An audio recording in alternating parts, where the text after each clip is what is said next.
Merci. Donc, bienvenue. On continue dans ce périple qui va nous amener jusqu'au mois de juin et qui consiste à craquer d'une certaine façon les trois monothéismes et de voir comment ils constituent un corpus euh, différent de celui où nous vivons, donc des Lumières, et que c'est un corpus civilisationnel qui a trouvé à partir d'un projet qui lui est commun euh, que- qui s'est décliné après le judaïsme, donc le christianisme et l'islam, c'est-à-dire faire en sorte qu'il y ait un monde de justice et de dignité.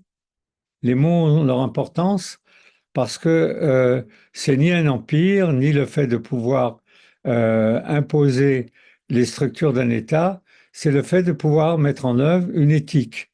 Et que cette éthique permet donc justice et dignité si elle fonctionne, et surtout, elle ne dépend pas, c'est ce qui différencie les monothéismes des Lumières, par exemple, elle ne dépend pas de l'accord des fidèles, de ceux à qui c'est destiné. C'est, euh, Elle est imposée par un principe supérieur que les trois livres appellent Dieu de manière plus ou moins différente, le même Dieu ou pas tout à fait le même. Il n'en reste pas moins que l'éthique ne dépend pas du choix de chacun. C'est quelque chose aujourd'hui qui est quasiment pas audible parce qu'on vit dans le règne d'une civilisation ou d'une décivilisation où chacun peut dire si je veux, quand je veux, si ça me plaît, et si ça me plaît pas, je le fais pas, et si ça me plaît, je le fais. Euh, la puissance qui a été celle des monothéismes, c'est de dire et d'imposer ça ne dépend pas de vous. Ça dépend d'une révélation, ça dépend, peu importe si cette révélation a eu lieu ou pas, mais ça dépend d'un principe supérieur qui oblige. C'est-à-dire que les dimensions d'obligation prévalent sur la liberté de chacun de décider qu'est-ce qui est bon et qu'est-ce qui est juste. Et alors, donc, c'est intéressant d'examiner comment fonctionnent ces obligations dans les trois monothéismes, parce qu'elles ne fonctionnent pas de la même façon, même si pour les trois, ce sont des obligations. Alors, petite parenthèse, j'ai toujours pensé que pour qu'il y ait de l'éthique et de la dignité, il faut qu'il y ait de l'obligation. C'est-à-dire que la mise en commun des points de vue de chacun telle qu'elle a été initiée par les Lumières et telle que nous la vivons maintenant, entre la démocratie parlementaire et les débats sur ce qui est juste et ce qui n'est pas juste, et surtout la loi qui en découle ou les lois qui en découlent, ne peuvent mener qu'à un foutoir sans nom. Mais bon, il y a une époque où c'était pas audible, et maintenant, je sens parfois, pas toujours, que des gens écoutent, à savoir que il faut, pour qu'il y ait de la morale, une dimension d'obligation, et donc il nous est fatalement supérieur, c'est-à-dire pas en qualité, mais qui ne dépend pas de nous, c'est-à-dire qui dépend de quelque chose qui est au ciel, qui est ailleurs. Alors, quels sont les deux problèmes que les monothéismes vont avoir à régler et on va voir comment ils les ont réglés différemment. Le premier problème, c'est qu'à partir du moment où vous dites que vous êtes à la tête d'un dispositif qui permet de l'éthique, la première question qui se pose, elle va se poser aussi aux Lumières, c'est la question du mal, MAL, c'est-à-dire comment traiter le mal. Et d'abord, qu'est-ce que le mal? C'est-à-dire de quelle nature est le mal?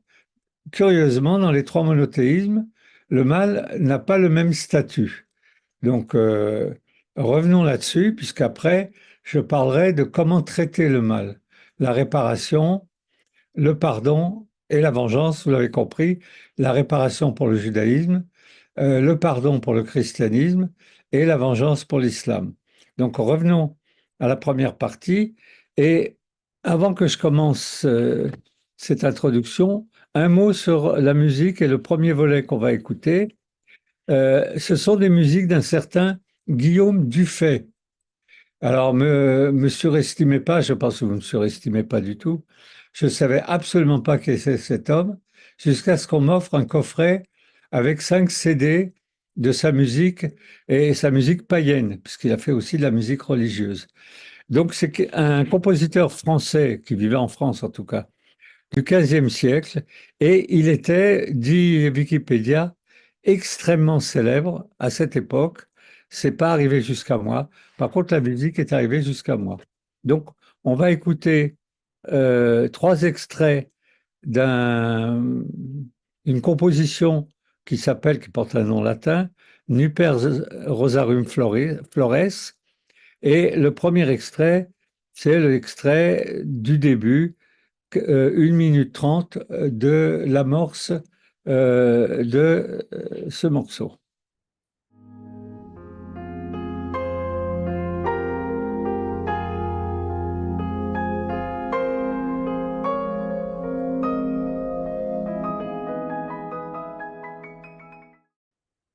J'espère que ça vous a plu. Il y a encore 3 extraits. Donc, en ce qui concerne la question du mal, chacun des monothéismes a une approche différente et il est intéressant, je trouve, de les comprendre et d'essayer de voir comment ils les justifient. Le judaïsme, je ne parle pas des juifs depuis l'émancipation, le judaïsme ne connaît pas le mal individuel. Il est, et pour ceux qui ont été militants, ça va vous rappeler quelque chose, il ne connaît que le mal collectif, c'est-à-dire la désorganisation de la société qui provoque un chaos qui fait que ça dysfonctionne. Le mal, il n'y a pas de raison de lui mettre un M majuscule, c'est pas un mal métaphysique, c'est un chaos, c'est un dysfonctionnement dans lequel chacun se trouve embarqué et que la seule façon de neutraliser le mal, c'est de neutraliser ce chaos qui est un chaos collectif. Et dans la Bible, et le Talmud également, il n'y a pratiquement rien qui concerne le mal individuel, c'est-à-dire le comportement de chacun contre les valeurs de la société, contre son voisinage. Il y a des dysfonctionnements, chacun peut se trouver à agir mal, par exemple, avec son voisin, avec sa femme, avec les autres peuples, mais c'est toujours quelque chose qu'il fait contre la révélation, c'est-à-dire contre le programme collectif dans lequel il est inséré et auquel il devrait obéir. Je rappelle le marxisme parce que, évidemment, on vit dans des sociétés où, aujourd'hui, qui sont entièrement individualisées, et donc le mal est fatalement, et pas que le mal, mais le mal lui-même est fatalement un objet individuel. C'est-à-dire quelqu'un se conduit mal, alors qu'à côté de lui, quelqu'un peut se conduire bien. Dans le marxisme, ce qui est mal, c'est le fonctionnement de la société. Et c'est elle qui fait que les gens se trouvent emportés dans des choses pas réparables. Et de fait, bon, le sujet d'aujourd'hui, c'est pas le marxisme, mais vous trouverez pas de texte marxiste de Karl Marx et de Lénine et tout ce qui suit sur la question du mal. C'est une question qu'ils n'ont pas traitée. Ils s'en contre-tamponnent complètement. Et, comment dirais-je, il y a des objectifs à atteindre, et si ces objectifs sont atteints, c'est bien, y compris par le meurtre, y compris par la, comment dirais-je, par la flagornerie, par tout ce que vous voulez. Et si ces objectifs ne sont pas atteints, c'est pas bien. Et le mot mal n'est pas prononcé. Alors revenons au judaïsme. Euh, ce qui apparente le judaïsme et le marxisme, c'est qu'il est fait appel à une collectivité pour porter un projet. Dans le judaïsme, un peuple, dans le marxisme, une classe sociale. Et que ce que fait le peuple, c'est ce qui doit être jugé. Et évidemment, dans le marxisme, ce que fait cette classe sociale, c'est ce qui doit être jugé et jaugé. Et à partir du moment où elle n'est pas en mesure de porter le projet, évidemment, tout le dispositif s'effondre. Et pourquoi il ne s'est pas encore effondré dans le judaïsme? Que le judaïsme repose sur le fait qu'il y a un peuple, pas qu'il y a une religion ou une révélation, mais qu'il y a un peuple, et que tant que ce peuple existe, les dispositifs qui dépendent du peuple existent. Alors, qu'est-ce que mal agir dans le judaïsme? Je l'ai à peu près dit, je reviens simplement en quelques phrases dessus. Ça consiste à ne pas faire comme tous les autres respectant la révélation. C'est-à-dire ceux qui ne respectent pas la révélation se conduisent de telle façon qu'ils vont être punis. Par qui vont-ils être punis? Pour une part, par les lois qui vont découler de la révélation, ça c'est les hommes, mais en règle générale, par le principe suprême, c'est-à-dire par Dieu. Et de fait, on a quelque chose euh, où un discours un peu mélanchoniste, où si les choses ne vont pas, c'est parce que la société ne va pas. Donc ça, c'est qu'il pardonne et absonne, ou pas là, d'accord, il y a des choses qui passent, qui ne sont pas encore d'actualité, parce que je n'ai pas encore parlé de l'islam. Le christianisme, le christianisme ne pense pas, parce qu'il a constaté, et il est né de ça, l'échec du judaïsme, c'est-à-dire le fait que les Juifs se trouvent et en exil, et à partir de 70 de notre ère, privés d'un temple, privés d'un roi, privés d'un roi bien avant, et privés des moyens légitimes qui lui permettent d'exister en tant que collectivité. Les Juifs sont dispersés. Ils vont continuer à exister parce que c'est un peuple dispersé. C'est-à-dire, ils vont être des communautés et des collectivités. Mais le projet qui était le leur et qui était le projet mis en œuvre par l'alliance avec Dieu a échoué. Il n'y a pas trop de discussion là-dessus. Perdre et son État et la ville euh, et la capacité de s'organiser, de se gérer soi-même, et donc d'une certaine façon montrer que Dieu n'a pas été capable de sauver son peuple, c'est quelque chose qui prête à réflexion. Et c'est sur cette réflexion-là que s'est construit le christianisme, c'est-à-dire sur cet échec. Ils disent, le judaïsme a échoué, on doit trouver une autre manière d'opérer pour permettre un monde de justice et de dignité. Et pour différentes raisons, en lien aussi avec la philosophie grecque qui vient de s'installer dans le Proche-Orient, ils disent ce qu'il faut mettre en œuvre correctement, ce dont il faut maîtriser le chaos, ne passe pas par une maîtrise politique ou sociale. Cela passe par une maîtrise individuelle. Ce qu'il faut soigner, c'est l'homme et pas la société. On connaît ça parce que aujourd'hui ou dans les temps qui sont les nôtres, le débat entre créer des structures sociales répressives d'une certaine façon qui permettraient de neutraliser le mal dans les banlieues, les crimes et tous ces trucs-là, c'est une option qui n'a pas beaucoup de succès, mais c'est une option, elle est politique. Et les autres disent non, il faut leur parler à ceux qui créent un monde de chaos, il faut les convaincre d'être des gens bons, c'est-à-dire ce qu'il faut améliorer, c'est l'homme.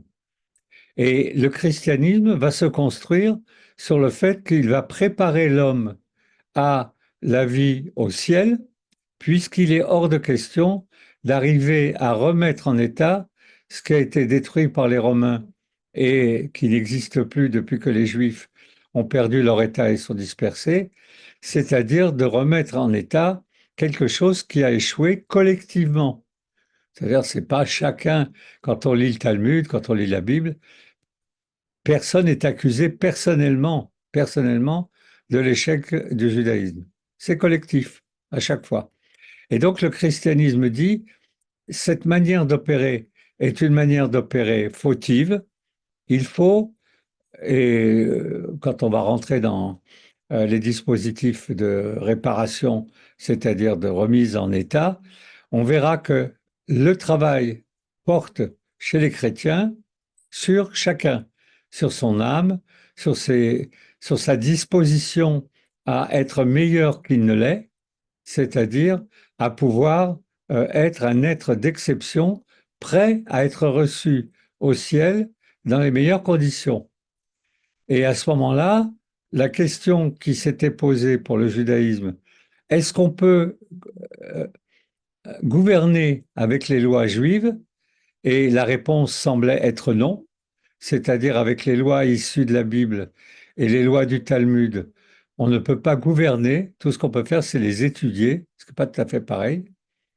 En ce qui concerne le christianisme, ils se sont lancés dans quelque chose dont moi j'ai tendance à dire, mais c'est mon point de vue, qu'on en paye encore les conséquences. On peut gouverner avec la loi chrétienne. C'est-à-dire que si on améliore chacun, chacun va faire en sorte qu'il est compatible avec un dispositif de gouvernement qui permet une société de dignité, une société juste. Bon, j'ai pas trop le temps et je suis pas militant à ce point pour épiloguer sur cette question. Est-ce que c'est possible? C'est-à-dire, est-ce que le christianisme permet de gouverner? On sait que il s'est séparé du pouvoir séculier assez rapidement, mais en se séparant du pouvoir séculier assez rapidement, il a renoncé d'une certaine façon à mettre en œuvre ce qui était les lois de chacun comme un être qui est bon, comme un être qui est de qualité, comme quelqu'un qui seul peut améliorer l'humanité. Donc ça, c'est pour le christianisme. La question du mal, elle est centrale. Et les figures comme, par exemple, le Satan, ou des incitateurs, ou des caractères qui font que quelqu'un n'est pas délivré du mal qui est en lui, qui n'arrive pas à se délivrer de ce mal, ou qui ne le souhaite pas, qui est pervers, euh, fait que on est embarqué dans un dispositif totalement autre que celui du judaïsme, totalement autre. Et c'est lui qui est dominant, au moins narrativement, c'est-à-dire dans les livres. Est-ce que une société peut fonctionner avec les principes chrétiens, dire qu'une société va être chrétienne, que les gens vont faire en sorte que ils se comporteront eux-mêmes et avec tout le monde de manière chrétienne? C'est un débat. Ce qu'on peut dire simplement, c'est qu'on est passé d'une collectivité qui est jugée dans sa capacité à maîtriser le mal, à maîtriser le chaos, on va dire, le dysfonctionnement, ça c'est le judaïsme, à une société qui pense qu'il faut améliorer chacun et que c'est un travail euh, qui incombe à ceux qui pensent pouvoir le faire, et c'est un travail qui implique de faire jouer l'âme, de faire jouer la culpabilité, enfin toutes sortes de ressorts sur lesquels je vais revenir, mais qu'on connaît. Et alors l'islam. L'islam ne connaît pas le mal. Je l'ai eu l'occasion de le dire plusieurs fois. Il ne le traite pas. Ça figure euh, dans aucune de ses sourates. Euh, voilà le livre qui le traite, enfin c'est un des livres qui le traite. Il connaît le licite et l'illicite. Et qui est juge de ce qui est possible de faire, licite, ou ce qui est impossible de faire, ce sont des imams, c'est-à-dire des êtres, oserais-je dire, comme vous et moi, des kidam, qui ont fait des études, qui ont lu le Coran et qui ont tiré de la lecture du Coran, où la question du mal n'est absolument pas évoquée, le fait qu'il y a un certain nombre de choses qu'on peut faire et il y a un certain nombre de choses qu'on ne peut pas faire. Question, que se passe-t-il si on fait des choses illicites? Ben rien, puisque c'est Dieu qui est juge euh, de ce qui perturbe l'organisation de sa création, et il n'y a pas de critères lisibles pour savoir si de tuer son voisin, c'est mal ou c'est bien.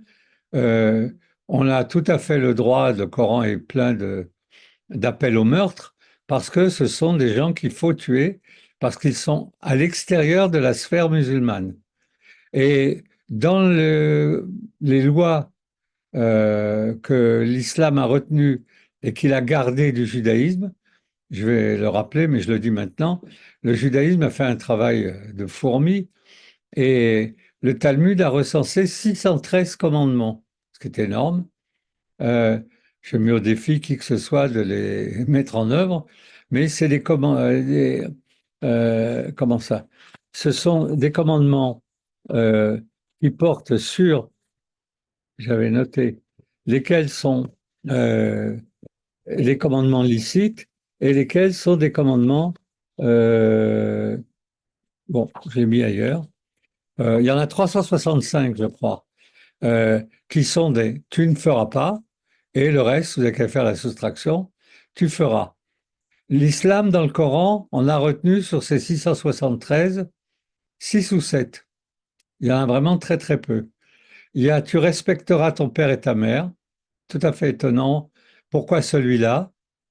Je ne vous surprendrai pas en vous disant qu'il n'y a pas tu ne tueras point, il n'y a pas tu ne voleras point, parce que la question de tuer ou de voler est une question stratégique et une question de circonstance. Il faut tuer des fois, en particulier ses ennemis. Il faut piller, en particulier ses ennemis. Et donc, ce ne sont pas des lois qui sont des lois euh, divines, supra-humaines. Donc, il y en a une dizaine, il y en a très très peu.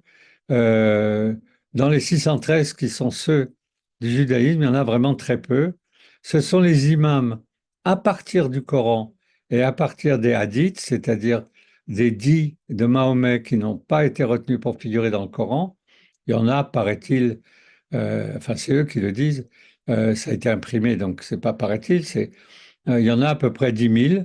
Ils ont fait le ménage. Il y en avait 100 000 à un moment.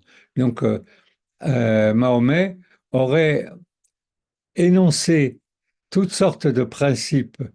euh, on aurait énoncé 100 000. Le tri qui a été fait pour remonter jusqu'à des dits authentiques de Mahomet fait qu'il y en a à peu près 10 000. 10 000, ça reste énorme, et c'est là que vont puiser les jeunes des banlieues, ou plutôt leurs imams, puisque eux-mêmes ne lisent pas les hadiths, et tous les hadiths ne sont pas traduits en français, et ils ne sont pas en mesure de lire en arabe, ni le Coran, ni les hadiths. Ils vont chercher des règles de comportement. Et j'avais eu l'occasion, Michel, d'évoquer ça avec toi. Ils ont une question, par exemple, est-ce qu'on a le droit comment dirais-je, de frapper un enfant juif? Ah, c'est une question qui se pose. Bon, ben, ils vont demander à l'imam, et l'imam va dire oui, c'est licite, ou non, c'est illicite. Et donc, dans les deux cas, si la réponse ne plaît pas à celui qui a posé la question, il va changer d'imam. Donc, les différences que vous avez là, que vous voyez passer, c'est, ce sont des propos tenus par tel courant ou tel imam, et il y a des imams qui sont rigoristes, il y a des imams qui ne le sont pas, et de fait, il n'y a pas de règles qui soient des règles universelles de comportement chez les musulmans. Euh, voilà, ça c'est des phrases qui sont assez jolies. Tombera inévitablement dans l'injustice, c'est pour dire quelque chose. Parce que, en fait, les comportements des, euh, des musulmans pratiquants sont jugés par Dieu une fois qu'il est l'homme, la femme, une fois qu'il est au ciel. Et donc, il n'a pas la possibilité ni les critères pour savoir si ce qu'il fait est bien ou mal. Il fait ce qu'il a à faire, et s'il est un combattant, un partisan du djihad, évidemment qu'il va tuer du monde. S'il est quelqu'un de paisible et que ce qui compte pour lui, c'est d'être un homme de qualité, il aura des comportements qu'on considère, nous, de qualité. Donc voilà pour les trois. La question du mal dans le judaïsme, c'est le chaos de la société. La question du mal dans le christianisme, elle est centrale, à savoir que euh, c'est ce qui fait que le Christ ne peut pas revenir et que la parousie du Christ n'a pas eu lieu, ou en tout cas que la deuxième parousie n'a pas eu lieu, c'est que le monde ne s'est pas apaisé, qu'il n'y a pas une quantité suffisante de, euh, de gens de qualité et humaine. de qualité humaine. Et quant à l'islam, ben, il n'y a tout simplement pas de morale. Les règles morales n'ont jouent aucun rôle.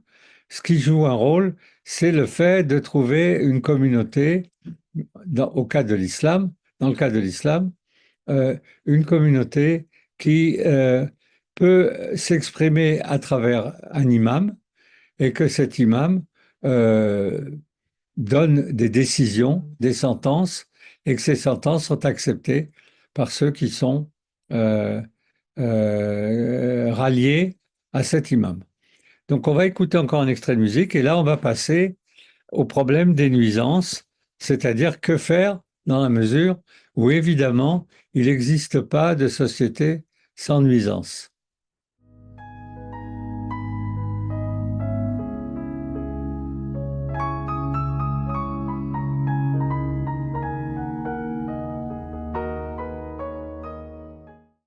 Donc, les nuisances. Comment neutraliser les nuisances? Euh, aucun des trois monothéismes ne croit qu'on peut arriver à une situation où il n'y en a pas. Donc la question est comment les neutraliser? Dans le judaïsme, l'affaire est assez claire, mais évidemment, il n'y a pas beaucoup de gens d'abord qui lisent la Bible et qui lisent la Bible au bon endroit. Il faut partir du premier meurtre, Caïn, donc qui tue Abel. Si on suit à la fois les versets qui suivent et qu'on suit aussi les quelques commentaires, il n'y en a pas beaucoup, dans le Talmud sur le meurtre d'Abel par Caïn, pourquoi il n'y en a pas beaucoup? Parce qu'ils trouvent que c'est pas un sujet intéressant. Bon, Caïn a tué Abel et voilà quoi.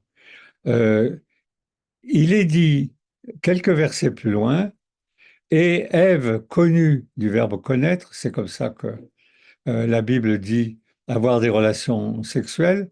Ève connut Adam et elle enfanta un fils, Seth, du nom de Seth, S-E-T-H, pour remplacer, le terme est pourtant ahurissant, je pense qu'il devrait, euh, comment dirais-je, alerter ceux qui lisent ce passage, mais il faudrait aller jusqu'à ce verset, et en général, les gens ne vont pas jusque-là, ils vont directement jusqu'à l'histoire de Noé, qui est beaucoup plus drôle. Donc, pour remplacer celui qui manque. En gros, bon, même si je le prends sur un ton badin, ils étaient quatre, il manque quelqu'un à table, eh ben, il faut rajouter une personne.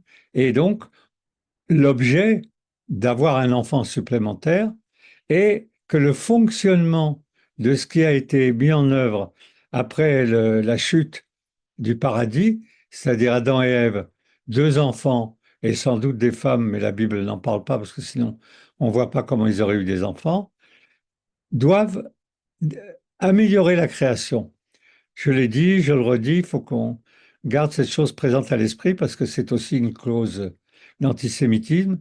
Les Juifs, l'Ancien Testament est fanatiquement progressiste. C'est-à-dire, s'il y a un truc à faire, ils le font même si personne n'en a besoin, même si personne ne le veut. J'ai raconté la dernière fois, mais non, c'était au cours à Albi. Donc je vous le raconte à nouveau. C'est une vieille dame, vous m'arrêtez, hein, c'est une vieille dame qui est au bord de la route, et c'est une route à 6 voies, donc ça circule énormément. Et il y a un jeune juif qui est de l'autre côté. Au péril de sa vie, il traverse, il manque de se faire écraser un paquet de fois.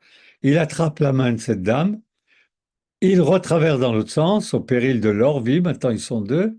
Et quand ils arrivent sur le trottoir, en face, donc, il lui dit, vous voyez, madame, on a réussi, on a traversé.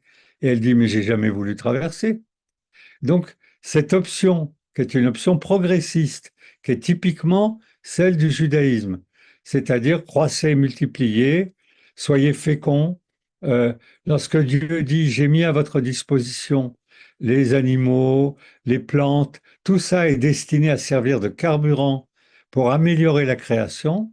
Et améliorer la création consiste à faire en sorte que le monde ne soit pas un chaos, que le monde fonctionne selon un modèle qui est le modèle de la révélation euh, entre Dieu et les Juifs. Dieu dit comment va fonctionner le monde et les Juifs vont devoir le mettre en œuvre. Cette chose-là implique un progrès, implique une amélioration et implique une neutralisation des nuisances. Et comment neutralise-t-on les nuisances? Ben, le verset vient de le dire, en réparant, c'est-à-dire la logique qui est celle du judaïsme et qui est aussi du droit anglo-saxon et en particulier du droit américain. C'est pas la punition, c'est pas, comment dirais-je, le fait de dire Inch'Allah, on verra plus tard, c'est de dire on répare. C'est-à-dire, quelqu'un a été tué dans votre entourage, on attrape l'assassin, et pardon de le dire de façon aussi badine, mais s'il a tué une vieille personne, c'est pas très cher, parce que cette personne n'avait plus un usage important dans la société. Et s'il a tué une jeune personne qui pouvait encore produire et des enfants et travailler et du neuf, la réparation est beaucoup plus coûteuse. Parce que, et c'est le droit américain repose sur ces principes, c'est un droit qui est très proche du droit talmudique, c'est-à-dire qui consiste à remettre en route quelque chose qui s'est trouvé bloqué ou en dysfonctionnement suite à une nuisance. C'est vrai, alors, pour les nuisances dans la vie courante, il n'y a pas que les meurtres, et le principe, la question la plus importante, c'est de pouvoir les classer. Et dans la Bible, il y a un passage, dans le Lévitique, je crois, ou le Nombre, où les nuisances sont classées selon quatre catégories. Il y a première catégorie, pas la première dans l'ordre, mais enfin la première. Le bœuf, on va voir tout de suite ce que ça signifie. Deuxième catégorie, le puits. Troisième catégorie, le feu à la prairie. Quatrième catégorie, le taureau. Alors, évidemment, si vous ne faites pas des études talmudiques, c'est pas évident quand vous êtes juge rabbinique de tirer de chacun le cas que vous avez devant vous. Le bœuf, c'est quelqu'un qui fait le mal par inadvertance. C'est-à-dire, dans sa nature, il fait le mal, mais, comment dirais-je, il n'est pas fait pour faire le mal. Il, il est idiot, entre parenthèses, comme un bœuf, mais il a un maître. Et donc, ce que va devoir juger le juge rabbinique, c'est est-ce que ce bœuf avait coutume d'encorner les gens? Si il avait coutume d'encorner les gens, on n'a plus affaire à un accident, entre un mal qui vient d'un accident, mais on a affaire à un irresponsable qui est son maître. Et son maître, c'est lui qui va payer. C'est-à-dire que c'est lui qui va payer les dégâts, évidemment, causés par le bœuf et qui va payer en plus le fait qu'il n'a pas été capable de le surveiller. Donc, on est censé, dans ce premier cas, surveiller les conséquences de ceux dont on a la garde. C'est quelque chose qui n'est pas sans importance. Deuxième, deuxième nuisance, c'est le puits. Le puits, c'est un trou, donc c'est un espace dans le réel qui a été installé là ou qui existe là, et donc quelqu'un a pris connaissance. C'est pas obligatoirement chez lui. Il voit qu'il y a un, un bug dans le réel, et quelqu'un va tomber dans ce bug. Par exemple, il sait que cette voiture va provoquer un accident parce qu'elle n'est pas bien entretenue. Il est responsable du fait qu'il le sait, et comme il est responsable du fait qu'il le sait, il est responsable totalement, pas comme avec le bœuf, totalement de l'accident.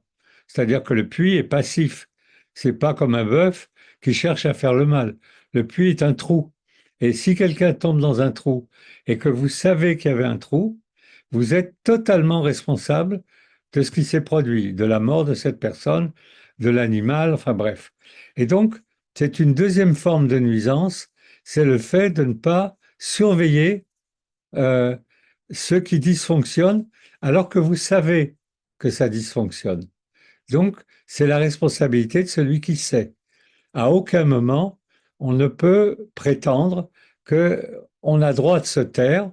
À chaque fois, je prends un exemple, l'affaire Dominici, où tout le monde dans cette famille savait qui avait tué les touristes anglais, les campeurs, mais à l'époque, le droit leur permettait de ne pas parler. Aujourd'hui, c'est fini. Un témoin doit témoigner. Mais à cette époque, non, on n'est pas obligé de témoigner dans le droit chrétien. Et donc, si vous savez quelque chose et que ce que vous savez a provoqué une catastrophe, petite ou grande, vous êtes responsable de cette catastrophe. Troisième nuisance, c'est le feu. Vous avez dans un coin de chez vous, ou même n'importe où, allumé un petit feu, c'est-à-dire juste pour vous chauffer, pour faire griller de la nourriture et tout. Ce feu s'est étendu à la prairie et il a mis le feu, donc le feu s'est mis à la totalité du réel. C'est-à-dire que vous avez émis une hypothèse et que cette hypothèse est devenue dominante. Elle est devenue l'hypothèse, comment dirais-je, qui est la seule acceptée par tous, c'est-à-dire vous avez mis le feu dans quelque chose qui fonctionnait et qui d'un seul coup, à cause de vous et à cause de ce que vous avez initié, ne fonctionne plus. Euh, le feu est une nuisance assez courante. Il suffit que quelqu'un dise, mais moi, je ne cherchais pas du tout à provoquer une catastrophe intersidérale, je cherchais juste à arranger mes propres affaires, mais puisque je cherche à arranger mes propres affaires et que ça provoque donc la destruction totale de la prairie, c'est-à-dire du monde, je suis totalement responsable de ça. Et puis la quatrième nuisance, c'est le bœuf, comment dire, le taureau, on va dire. Et le taureau, qui, là où il passe, tout trépasse. Mais pourquoi? Donc, quelle différence avec le bœuf du début? C'est que ça lui plaît. C'est-à-dire, il fait ça par satisfaction. Il aime, comment dirais-je, détruire. Alors, c'est une nuisance qui s'analyse, c'est-à-dire c'est une circonstance atténuante, dans un dispositif qui, a priori, n'avait pas comme but de détruire le réel. Euh, un des textes que j'ai lus, il est dit, là où le char de Napoléon passe, tout le monde trépasse. Mais là, on a affaire à quelqu'un qui n'est pas un bœuf, qui est quelqu'un qui initie une guerre, qui initie le fait de se massacrer. Donc, la réparation a pour objet, a pour processus de deviner, d'étudier, de comprendre, de mettre en œuvre de quelle nature est la transgression. Et tant que cette transgression n'a pas été correctement analysée, ben, il n'y a pas de coupable. Parce que à ce moment, si on décide qu'il y a un coupable uniquement parce qu'il y a une transgression, on risque d'ajouter du chaos à ce qui s'est déjà produit. C'est-à-dire que si quelqu'un est responsable de surveiller un dysfonctionnement dans le réel, c'est le puits, et qu'au fond, on considère que ce n'est pas le cas, il a tout simplement été quelqu'un, comment dirais-je, de négligent ou de nonchalant, on se retrouve avec toutes sortes de problèmes, de quant à soi, de ça me suffit, c'est pas de ma faute, j'ai rien fait, je n'étais pas au courant, et des trucs de genre. Donc voilà les quatre nuisances. Et le dispositif de réparation consiste, comme son nom l'indique, à remettre en état ce qui a été interrompu. Et remettre en état ce qui a été interrompu peut être parfois très simple, peut faire l'objet de choses qu'on peut penser chrétiennes, comme le pardon. En tout état de cause, c'est pour que ça recommence à fonctionner. Le christianisme. Le christianisme ne fonctionne pas sur la réparation, puisque le fait de faire fonctionner à nouveau le monde et de lui donner des perspectives de progrès n'est pas son objet. Je l'ai déjà dit, donc je ne reviens pas là-dessus. Son objet, c'est de faire, puisque la vie sur Terre ne vaut rien, à peu près, puisque elle est destinée à être une sorte de salle d'attente jusqu'au ciel, le christianisme va initier toute une série de concepts qu'il va mettre en œuvre pour effacer la faute. Non pas pour la réparer, pas la faute, la nuisance. Le mot faute est très chrétien. Pour effacer la nuisance, c'est-à-dire, ben, la première chose qui efface la nuisance, c'est le pardon. On fait comme si ça n'avait pas eu lieu. C'est-à-dire, bon, quelqu'un vous a tué toute votre famille et quelqu'un va venir et va dire, j'ai beaucoup réfléchi, je pardonne. Alors après, il y a des nuances. Euh, on pardonne que si lui-même demande le pardon. Enfin, tout ça est tricoté. Ce n'est pas aussi brut que ce que je vous raconte. Mais le résultat est celui-là. C'est-à-dire, je vois par exemple sur les interviews qui sont faites euh, de gens qui ont perdu des proches le 7 octobre en Israël, il y a des gens à qui on demande est-ce que vous allez pardonner à, euh, à ceux qui ont provoqué ce massacre? Elle a dit mais vous voulez rire, il n'en est absolument pas question. Et ça s'est posé aussi pour des gens qui ont perdu des proches au Bataclan. On voyait très bien qui était dans un esprit lié au judaïsme, le pardon est une blague, et dans un esprit qui est lié au christianisme, le pardon vise à améliorer la société. C'est-à-dire une société qui pardonne, c'est une société d'hommes de qualité. Alors, il y a le pardon, euh, il y a l'aveu. Là, on va rentrer dans des dispositifs juridiques, mais très importants dans la loi telle qu'elle est appliquée dans les tribunaux français, latins. euh, c'est le tribunal est un théâtre parce qu'il s'agit de mettre en scène quelque chose qui va obliger psychologiquement, on va dire, celui qui a transgressé d'avouer. Et souvent, quand on a des comptes rendus d'audience ou des choses de genre, euh, la famille qui a perdu quelqu'un, elle dit, voilà, il n'a pas avoué et ce procès n'a servi à rien. Alors que le procès a établi la culpabilité, donc où est le problème? Il est coupable et il va payer pour cette culpabilité, mais il n'a pas avoué. L'aveu, c'est-à-dire l'introduction de la notion de vérité, dans le dispositif chrétien est aussi central. Donc, le pardon, tout ça est littéraire, hein, parce que le système chrétien est littéraire, puisqu'il n'est pas question d'améliorer le monde, mais d'améliorer l'homme. Un homme qui avoue, faute avouée, est à demi pardonné. Bon, tout ça, je vous le dis, parce que vous le trouverez ni dans le judaïsme, ni dans l'islam. Vous pouvez être mort de rire si. Bon, d'ailleurs, les quelques. Comment ça? Quelques personnes qui ont pris part au massacre, que ce soit du Bataclan ou d'autres, euh, jusqu'à aujourd'hui, celui qui est vivant encore, qui est en prison, les familles ont interviewé pour le 10e anniversaire et elles sont bouleversées, mais offusquées, parce qu'ils ne demandent pas pardon. Oui, et parce il n'avoue pas, il est dans un dispositif qu'on va voir maintenant, qui est le dispositif musulman, dans lequel le pardon ne joue aucun rôle. Alors, est-ce que le pardon, est-ce que l'aveu, est-ce que la repentance, tout ça, ça fait partie du vocabulaire chrétien, euh, est utile? C'est une discussion que j'aurais pas ni avec vous ni avec moi-même. Mais c'est ce qui a été mis en place contre le point de vue du judaïsme, parce qu'il est question de sauver chacun, de sauver des âmes et pas des collectivités. Donc euh, voilà pour le christianisme. Le christianisme, ce qui est central, c'est de faire comme si la transgression n'avait pas eu lieu, comme si le mal n'avait pas pu s'exprimer. Et donc, c'est le pardon. En ce qui concerne l'islam, l'islam, c'est la vengeance. Alors, la vengeance, il faut le prendre dans les deux sens du terme. Évidemment, le fait que le sang coule, mais c'est pas l'objet.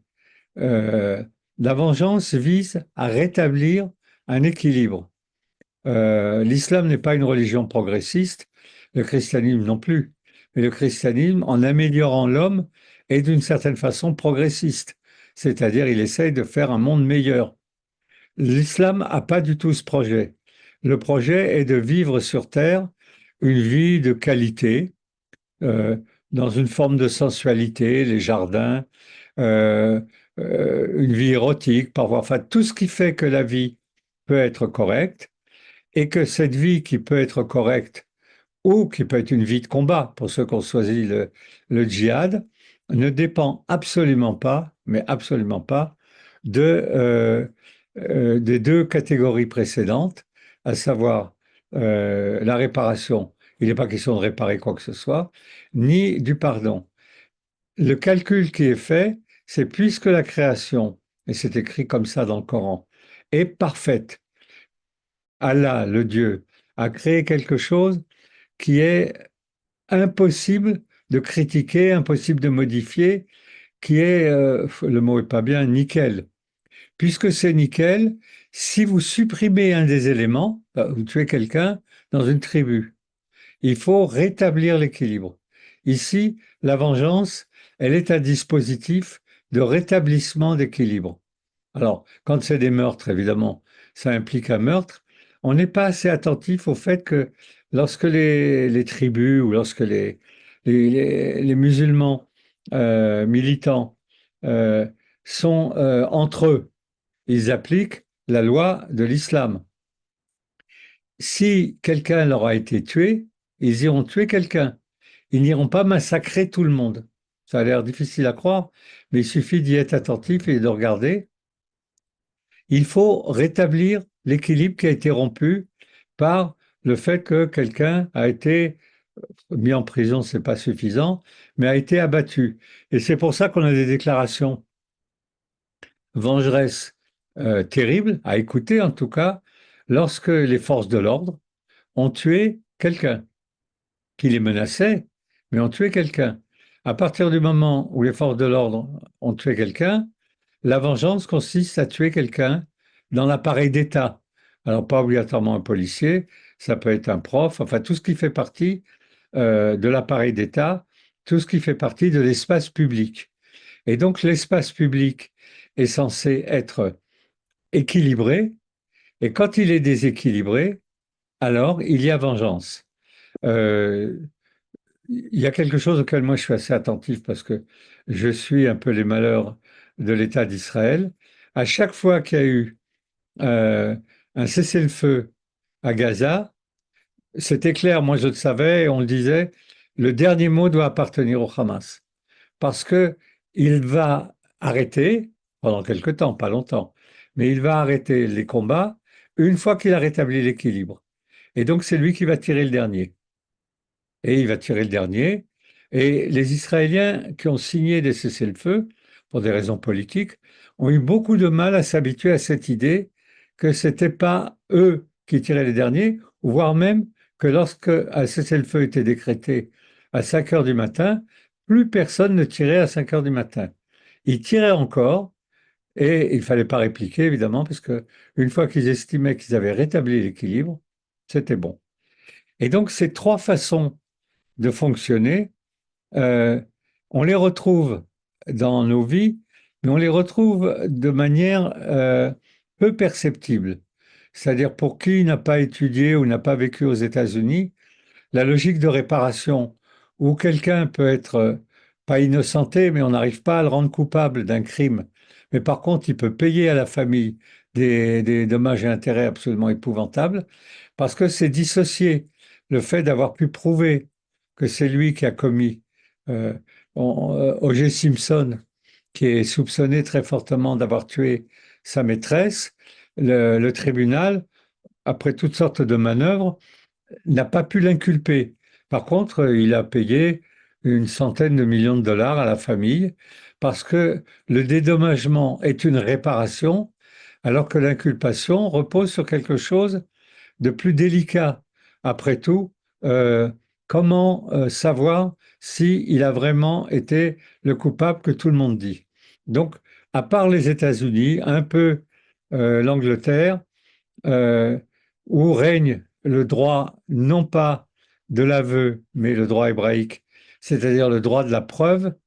Alors, je l'ai déjà raconté cette blague, donc je ne vais pas la raconter une deuxième fois. Si, quand même.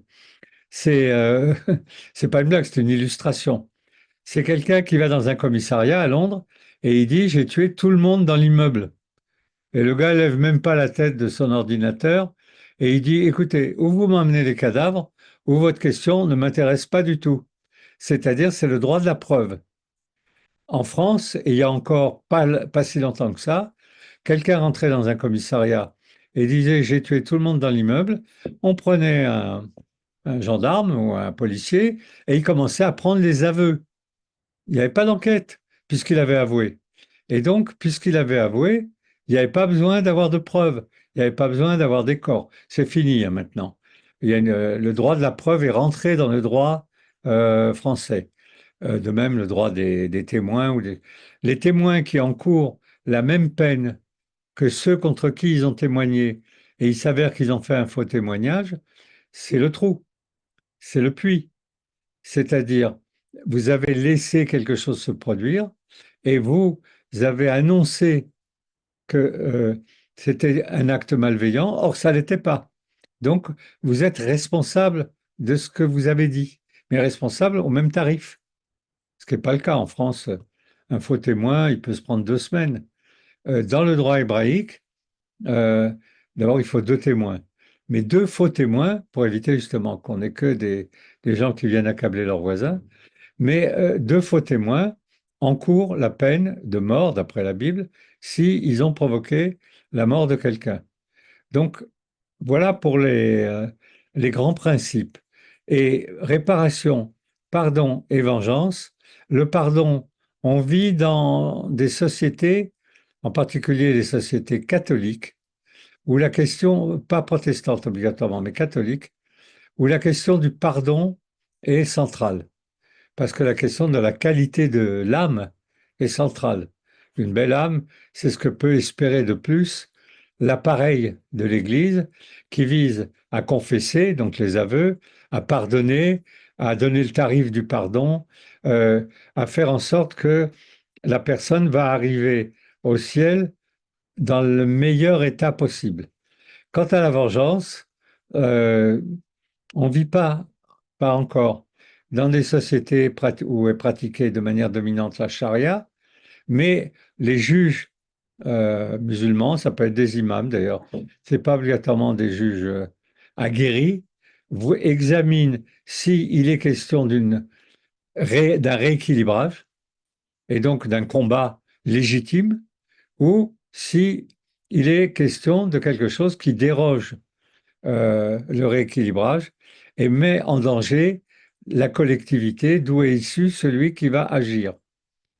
Euh, le- les trois se retrouvent aujourd'hui mélangés dans une sorte de chaos ou de bouillie qui fait qu'on est un peu perdu sur que faire avec le mal. Parce qu'il ne suffit pas de l'analyser, ce qui était la deuxième question, il faut aussi trouver un moyen de le neutraliser. Et neutraliser la vengeance consiste à empêcher les gens de se venger ou à faire en sorte que la collectivité musulmane n'existe plus en tant que collectivité. Neutraliser euh, les meurtres gratuits ou le vol et les choses de genre, euh, ça consiste à avoir suffisamment de personnes qui ne sont pas des juges, mais qui sont ou des psychologues ou des personnes de qualité qui vont aplanir les dysfonctionnements de la société ou plutôt de chacun. Quant à la réparation, elle existe même dans une société comme la société française, mais elle ne fait pas l'objet d'un d'un savoir politique et elle ne fait pas l'objet d'un dispositif juridique. C'est-à-dire que petit à petit, ce truc, enfin cette chose qui vient des États-Unis, ça vient pas de la lecture de la Bible directement, est pris en compte par les juges, c'est-à-dire en France.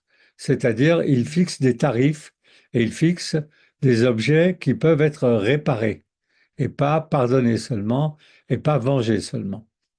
Mais et donc on voit apparaître comment ça, des personnages qui sont chargés, bien que n'étant pas juges, de, de faire se rencontrer celui qui a subi la nuisance et celui qui l'a provoqué pour qu'ils se mettent d'accord entre eux sur une réparation.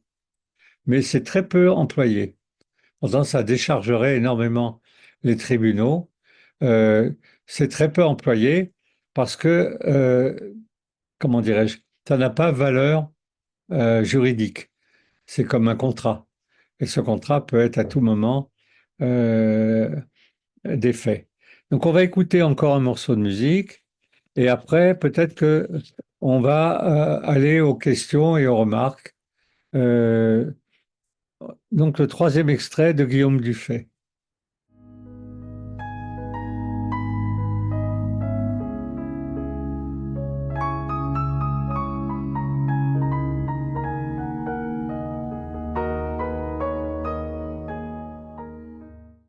Bon, avant qu'on passe aux questions, trois petits éléments à ajouter à ce qui vient d'être dit.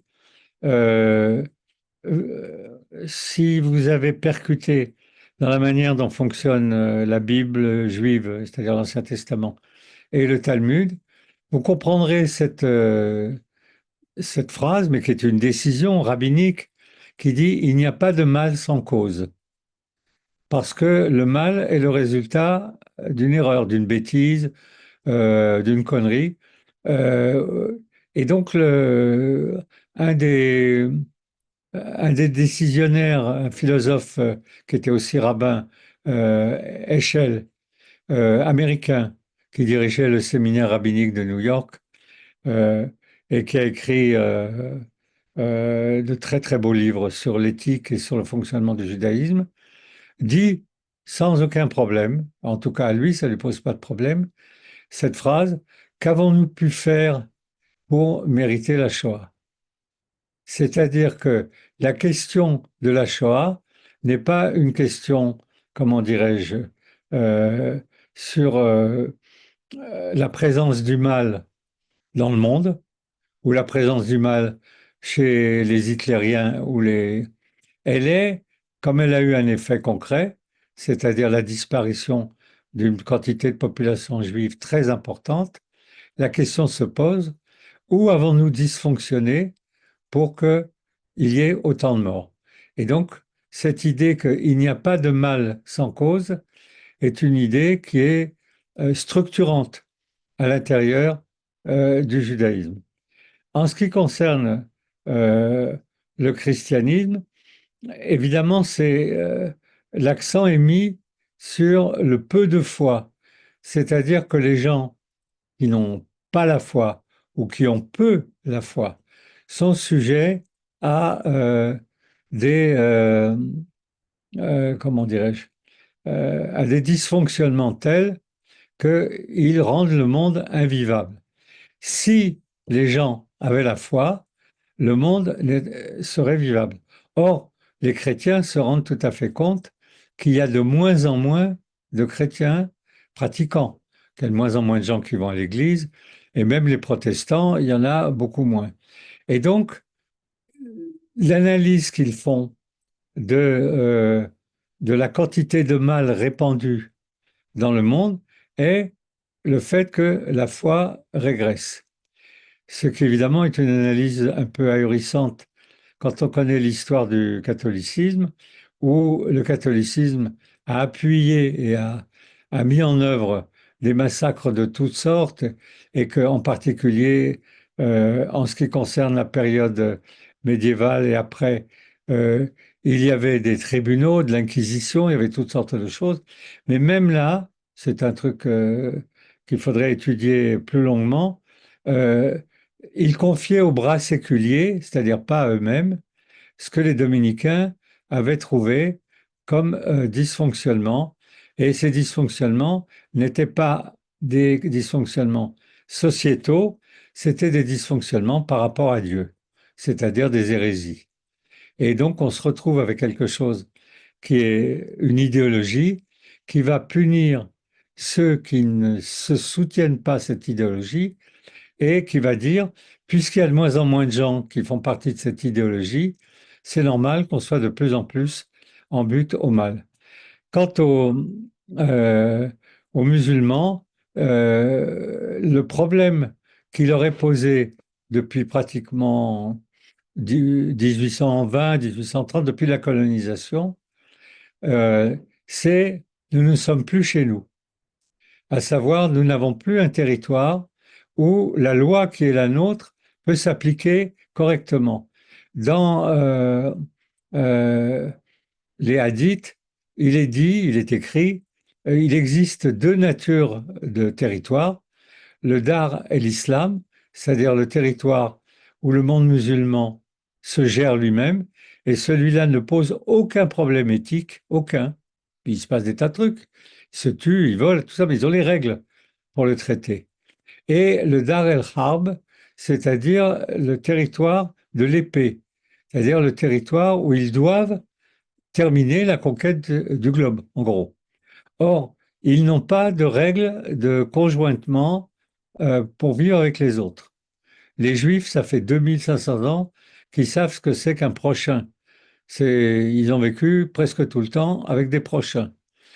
Ils se protègent, ils n'appliquent pas les lois aux prochains. Les lois de l'Ancien Testament ne s'appliquent qu'aux Juifs. Elles ne s'appliquent pas à ceux qui ne sont pas juifs, qui ont leurs propres lois. Et le judaïsme considère que c'est bien que ce soit comme ça, parce que tout le monde n'est pas juif. Le christianisme a voulu que tout le monde soit chrétien, et donc ça a été assez douloureux, mais, comment dirais-je, une partie de son matériau idéologique est passée dans les Lumières. La meilleure traduction de l'esprit du christianisme, c'est les Lumières. Et donc, ils peuvent continuer à plaider pour des fonctionnements néo-chrétiens, on va dire, parce qu'ils vivent dans des sociétés issues des Lumières. Et par contre, l'islam, qui ne connaît pas euh, le, l'autre, il n'y a rien sur l'autre, hein, ni dans le Coran, ni dans aucun texte, à part les juifs et les chrétiens, qui sont considérés comme des soumis et pour lesquels il y a des règles. Mais il faut qu'ils gardent ces règles, ils ne sont pas à égalité avec les musulmans. Mais s'ils ne sont ni juifs ni chrétiens, c'est-à-dire s'ils ne sont pas des dhimmis, ils n'ont pas un statut particulier, tous les autres sont à massacrer. Or, ils vivent dans des sociétés où pour l'instant, on ne les laisse pas massacrer les autres. Et ils ne savent pas comment se comporter avec ces sociétés. Et je pense que pour terminer, vous avez dû voir un sondage qui vient de sortir, qui est un sondage de l'IFOP, où 48% des jeunes musulmans sont partisans d'appliquer la charia en France et ailleurs, hein. Pourquoi? C'est pas uniquement pour emmerder les Français, il y a un peu de ça aussi. C'est parce que dans ce système-là, ils savent comment fonctionner. Dans un système où il y a une conjonction avec quelque chose d'autre qu'eux-mêmes, c'est-à-dire d'autres sociétés, d'autres civilisations, d'autres manières d'opérer, tout ça, ils sont tout simplement perdus. Ils n'ont aucune idée de comment fonctionner et personne ne va leur apprendre parce que c'est pas écrit dans le Coran ni dans les hadiths. Donc voilà, pour un tour d'horizon un peu brutal, mais comme on a à chaque fois des redites, y compris les blagues que je raconte, il faut que je me les note, parce que j'ai fini par les raconter 18 fois. Euh, ce qu'on peut raconter sur ces trois manières de neutraliser les nuisances. Donc, je suis à toi, Jean-Luc. Merci beaucoup, Easy, pour cet exposé. Allez, on va passer aux questions. Voilà, je suis à vous. Parce que la Michel, semaine dernière, Michel, tu as oui. failli poser la question et tu t'es barré. Je t'écoute. Bon, en fait, ton exposé m'a beaucoup intéressé, Izzy, mais il est d'un pessimisme qui renforce mon pessimisme quotidien dans la société française, puisque tu nous démontres de façon claire que les trois religions ou les trois religieux, juifs, chrétiens et islam et musulmans, ne peuvent pas vivre ensemble. Ils ont une vie commune absolument irréconciliable, avec des conflits qui ne sont pas réglables puisque chacun se réfère à une loi différente. Comment faire comprendre à un musulman que tuer Samuel Paty n'est pas bien? Et il me répond, ça m'est arrivé, mais il avait le droit de tuer Samuel Paty. Il y a une méthode, c'est la méthode laïque, c'est-à-dire qu'il y a un espace qui est l'espace de aucun des trois, qui est l'endroit où ils se rencontrent. Et donc, à ce moment-là, les espaces religieux sont privés. Et quand ils sont dans un espace public, ils appliquent la loi du quatrième. Le problème, c'est que le quatrième n'est pas neutre. Le quatrième, c'est la sécularisation du christianisme depuis les Lumières et que les Juifs s'en rendent compte. Mais bon, ils l'ont accepté d'une certaine façon, c'est-à-dire que le jour de Kippour, quand j'étais gosse, on n'allait pas à l'école et on disait qu'on avait attrapé la grippe ou des trucs comme ça. Il y avait une forme de tolérance parce que ça représentait pas quelque chose qui mettait en cause le dispositif laïque. Par contre, à la cantine, oui, ça le mettait en cause. C'est-à-dire, les gosses veulent manger cachère, ils sont obligés d'aller dans des écoles où on mange cachère.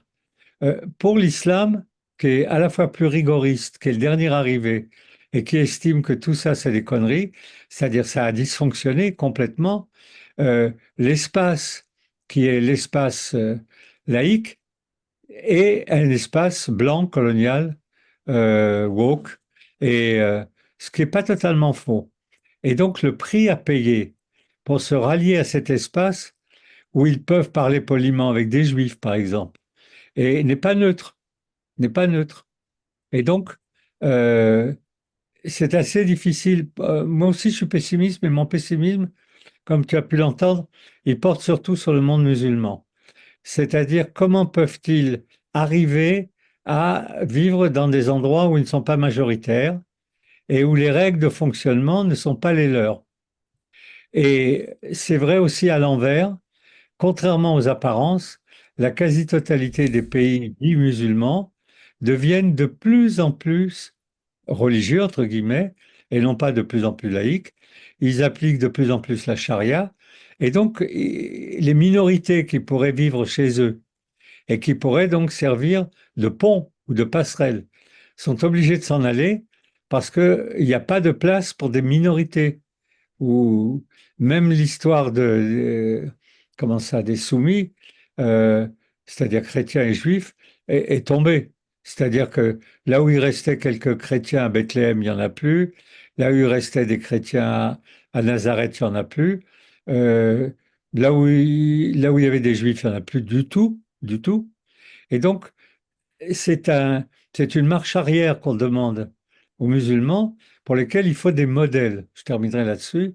Il y a des gens qui travaillent là-dessus, mais alors, alors risque et péril, c'est-à-dire des modèles qui modifient le Coran, qui modifient les hadiths, qui disent que la révélation, il faut la comprendre autrement que ce qu'elle a été transcrite. Or, l'islam ne l'accepte pas, ça. Ils disent on ne peut pas modifier la révélation. Le judaïsme est prêt à des compromis parce que, bon, dans un texte, je dis souvent, quand il y a écrit il sort, il y a toujours un rabbin qui dit pour comprendre, il rentre. Bon, et on fait avec. Mais en ce qui concerne l'islam, non, parce que euh, la crainte que la totalité du dispositif coranique se désagrège vient du fait qu'on puisse le critiquer. Donc il n'est pas critiquable. Alors, Merci. au fond, Oui, Michel. oui, Ouais. non, Oui. alors au fond, Gilles est en train de donner raison à l'extrême droite en disant qu'il faut barrer la route aux immigrés musulmans. Parce que s'ils arrivent trop nombreux en France, ils vont vouloir suivre leurs propres lois et non pas les lois de la République française. Je ne donne pas raison à l'extrême droite parce que je pense que c'est une question métaphysique et pas que de l'extrême droite. Je donne raison à ceux qui se font du souci pour cette question, c'est-à-dire qui se préoccupent des, comment ça, des choses qu'il faut mettre en œuvre et qui ne trouvent pas de solution. Parce qu'il n'y a pas d'échange possible non plus. On ne peut pas dire, ben, si vous nous envoyez 100 000 Algériens, par exemple, on souhaiterait installer 100 000 Français en Algérie. Rien que cette phrase, elle est comique. Euh, Je ne vois même pas qui va l'écouter. Donc, la question du rééquilibrage de cette façon, elle n'est pas jouable. Il faut attendre que l'islam s'épuise. Et or, il n'a pas que des défauts. C'est une autre conférence. Euh, le fait qu'il soit pas progressiste, le fait qu'il colle avec l'air du temps, le fait que il ne s'intéresse pas à des questions métaphysiques, mais à des questions de pure vie sur place, une forte sensualité, la vie dans les jardins, tout ça fait que d'abord il y a énormément de musulmans qui sont plus que fréquentables, parce qu'ils ne cherchent pas à appliquer le Coran ou la charia, et donc il faut attendre qu'ils s'épuisent tous et qu'ils deviennent tous des gens de culture musulmane et non pas des gens d'idéologie musulmane. Franchement, je ne vois pas d'autre solution. J'ai vu passer quelqu'un qui a donné le titre de l'œuvre de Goretzky, c'est la symphonie numéro 3. Oui, symphonie numéro 3, symphonie des chants plaintifs. C'est Marc qui nous l'a donné. Symphonie des Merci. chants. Merci Marc, merci Izzy. Y a-t-il une autre question, remarque alors, j'avais une question ici sur le christianisme. D'après ce que j'ai compris, donc la place du pardon est centrale. Le pardon est inconditionnel, il est sans limite. Alors, dans ce cas, donc, quelle est la place pour la réparation, du moins le sens de la réparation? Qu'est-ce qu'il en reste de la réparation? Est-ce un appel à l'amour du prochain? Quel est le sens de la réparation dans ce cas-là? Et ma deuxième question, c'est y a-t-il des nuances entre le catholicisme et le protestantisme dans cette problématique de pardon et de réparation? Je commencerai par la deuxième question. Euh, le catholicisme est beaucoup plus, entre guillemets, spirituel que le protestantisme. Le protestantisme sait être communautaire. Il sait, il n'est pas obligé de l'être, mais il sait l'être. Et donc, il peut s'adapter au fonctionnement des sociétés, et en particulier des sociétés qui sont protestantes. Et il peut avoir, ça n'a pas toujours été le cas, des catholiques en leur sein. Les catholiques ne pouvaient pas avoir de protestants pendant les guerres de religion. Il faut penser aussi à ça. Donc, euh, il y a une différence. Il y a une différence parce que le monde protestant est un monde plus...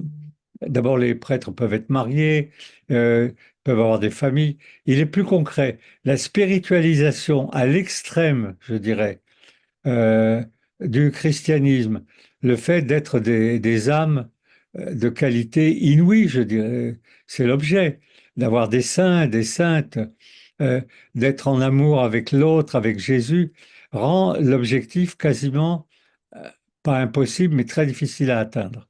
Donc ça fait une grosse différence. En ce qui concerne ta première question, je l'ai évidemment oublié entre-temps. Oui, la première partie de ma question concernait le christianisme, pour lequel le pardon est essentiel, il est sans limite, il est central, et je me posais la question de la place et du sens de la réparation dans ce contexte. C'était sur le pardon. Euh, la réparation, elle peut accompagner le pardon. Il n'y a aucune objection. Mais le pardon est central. C'est-à-dire la réparation ne vaut pas pardon. Si réparation vaut pardon, c'est-à-dire si quelqu'un dit, euh, voilà, ça vous coûtera 500 000 euros pour qu'on se parle à nouveau, euh, on est dans un dispositif où le pardon ne joue aucun rôle. Si la suite de cette remarque, c'est à ce moment-là, je vous pardonnerai, c'est un truc un peu bizarre, mais c'est possible, évidemment. La raison pour laquelle on pardonne, c'est que ça a été réparé. Donc c'est possible. Enfin, c'est possible. Il faut bien s'adapter aux circonstances de l'existence.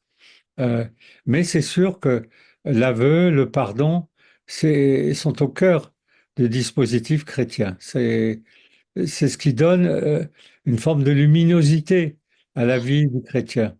C'est qu'il soit capable de pardonner et qu'il soit capable d'avouer et qu'il soit capable d'être une âme détachée des contingences terrestres. Merci Izzy. Alors, a-t-on une autre question, une autre remarque, un autre Je commentaire? dis, c'est un peu là aussi un humour qui vaut ce qu'il vaut. Si on n'avait pas eu le christianisme, on n'aurait pas de roman. Les romans nous racontent des histoires qui sont compatibles avec l'esprit du christianisme. Euh, En fait, le romanesque, avec des personnages euh, qui ont des vies, comment dirais-je, tourmentées, est évidemment très directement lié à l'état d'esprit du christianisme. C'est une invention blanche et chrétienne. Alors maintenant, elle s'est étendue à la totalité de l'humanité, mais le type de roman qu'on connaît vient du christianisme. De toute façon, on y reviendra. Ce, le fait qu'il y ait trois monothéismes qui ont traité de façon différente le même projet, un monde de justice et de dignité pour tous, on oublie, j'en reparlerai, que les trois monothéismes sont démocratiques, à savoir qu'elles s'adressent à la totalité ou de l'humanité ou de leur groupe, quel que soit leur statut social. Ça a été une révolution énorme parce que les laissés pour compte de l'humanité, ou pour le christianisme, laisser venir à moi les pauvres en esprit ou les petits-enfants, tout ça a modifié du tout au tout la manière d'habiter le monde. Des gens qui étaient rien, qui étaient de la chair à canon, qui étaient des esclaves, qu'on laissait mourir ou dont on provoquait la mort parce qu'ils ne présentaient aucun intérêt, d'un seul coup deviennent des existants. Et produire un monde de justice et de dignité pour tous, le judaïsme le fait selon un modèle. Il dit, voilà, regardez comment on fait et ralliez-vous à notre modèle. Le christianisme, on le sait, il est question d'une humanité une et entière. Et selon la phrase de Paul, il n'y a plus ni juif, ni grec, ni homme, ni femme, ni maître, ni esclave. Tous sont égaux en Jésus. Donc la figure centrale de Jésus permet de donner à tous le même statut. Ça, c'est une invention, comment dirais-je, inouïe et magnifique. Est-ce qu'elle est jouable? C'est autre chose, mais elle est inouïe. Et puis, pour l'islam, on peut dire que c'est une régression ou pas. Il y a un statut différent, évidemment, entre les musulmans et les non-musulmans. Et donc, c'est un monde de justice et de dignité pour tous les musulmans, et pas tous. Ceux qui ne le sont pas n'ont droit à rien. Voilà, on écoute un peu le dernier morceau et on clôt.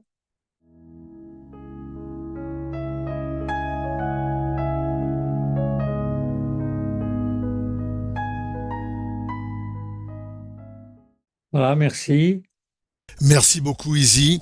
Allez, y a-t-il une dernière, une ultime question, un commentaire, une remarque? Donc a priori non. Ok, très bien. Très bien, on va terminer donc bientôt. On va parler d'abord, vous remercier infiniment Izzy. Là, je vais réactiver les micros pour qu'on termine. Voilà, on va terminer tous ensemble. Merci infiniment Izzy. Merci à vous pour cet exposé. Allez, on va dire un mot du programme. Un mot du programme. Alors le programme, d'abord je rappelle qu'on est dans le cadre des Journées de la culture juive, que cette conférence aujourd'hui était dans le cadre des Journées de la culture juive, et le prochain rendez-vous, donc vous avez le programme, il est disponible sur le site Hebraïca à Toulouse. Alors voilà, donc au niveau de des jeudis, on va se retrouver donc voilà, et avec vous Izzy, on se retrouve d'abord donc le 4 décembre, dans 2 semaines, pour parler donc de la loi, et cette fois-ci ça sera à la fois donc en présentiel à l'EDJ, à l'espace du judaïsme, et bien sûr par Zoom, pour ceux qui sont à distance. Donc ceux qui veulent nous rejoindre et participer en présentiel au niveau de l'espace de judaïsme, vous êtes bien sûr les bienvenus, voilà. Donc ce sera le 4 décembre avec vous, Izzy, et après donc le 11 décembre, ce sera donc Maurice Lugassi. Voilà. D'accord.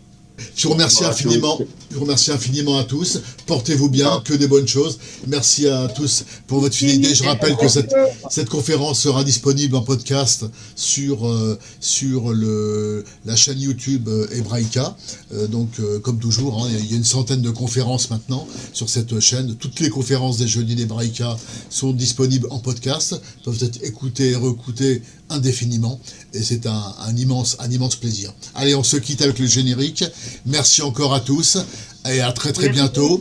Et avec Izzy, on se retrouve le 4 décembre à l'espace du judaïsme pour ceux qui le peuvent et qui le veulent, et par Zoom naturellement pour tous les autres. Allez, bonne soirée, merci à vous, à très bientôt. Merci, au revoir. Merci.